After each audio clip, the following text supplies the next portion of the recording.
When I was in the 7th grade during the 2009-10 school year, I started going to a school named Valley View Middle School. I remember at the beginning I was so anxious and excited to be in middle school, but at the same time I was scared because I heard a lot of negative opinions about that school, and as such, I acted weird and frequently made myself look like a fool. Anyway, Valley View had four feeder schools: Marion Manor, Mission Valley, Lancaster, and LeBaron Park Elementary Schools. Most of the kids were primarily from Lancaster and Mission Valley. The kids from Lancaster were huge, and I don't know, for some reason, some of them would get on my nerves or rub me the wrong way, but I couldn't hit them because they were a lot stronger than me.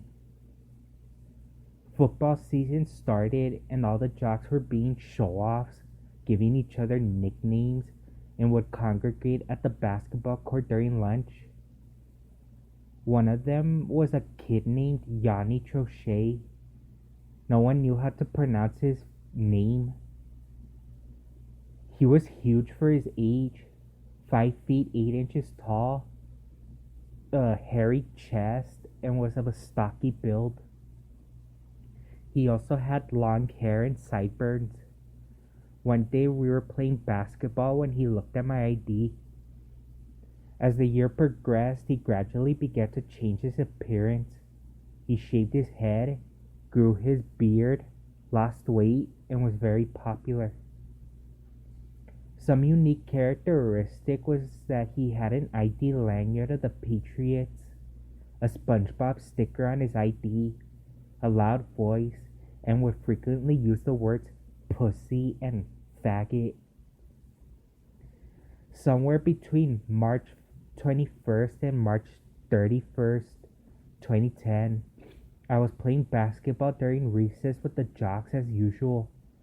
By that time, I was known across the school for being annoying and behaving erratically, and everyone was getting mad. So on this day, I had the ball, and every time I did, he would approach me with a menacing expression. The second time he did it, I said, "What?" And he started getting mad, saying, "What pussy faggot? Faggot pussy?" Jalen Garcia, a black kid who was a racist to me, got in between and said, "You can't beat up Yanni. 6-pack." Then he came up and hit me in the lower back and took me down. I started crying and I got mad and I jumped on him and I bit him in the shoulder and he slammed me to the concrete.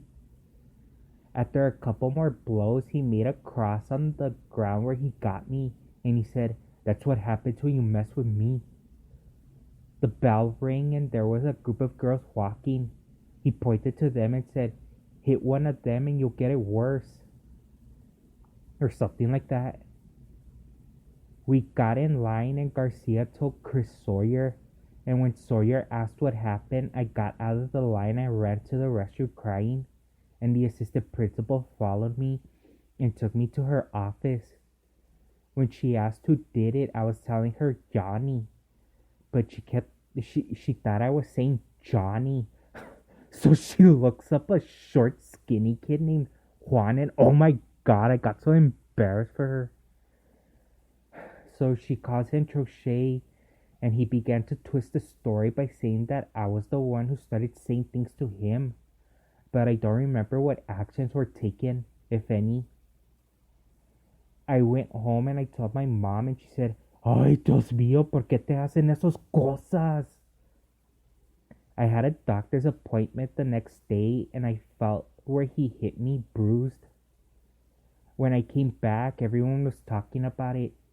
And during lunch, I was holding the door at the cafeteria and all the jocks were calling me Yanni Hater. For the rest of that year, the jocks would bully me, telling everyone at the cafeteria table to leave me sitting by myself. And then I would spend recess sitting at a bench near the basketball court where it happened. No one wanted to talk to me unless it was to tease me, and that school year ended horribly. So in the summer, I was angry, heartbroken, hopeless, and hanging at the end of my rope. The next school year started, and on the first day, Trochet and the other jocks were making my life a living hell. However, as the school year progressed, Trochet's popularity decreased dramatically. Then I got sent to Cesar Chavez and then Eastwood High School, and it was a fresh start.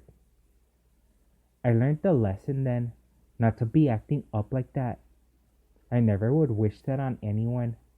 That was the worst thing that ever happened to me.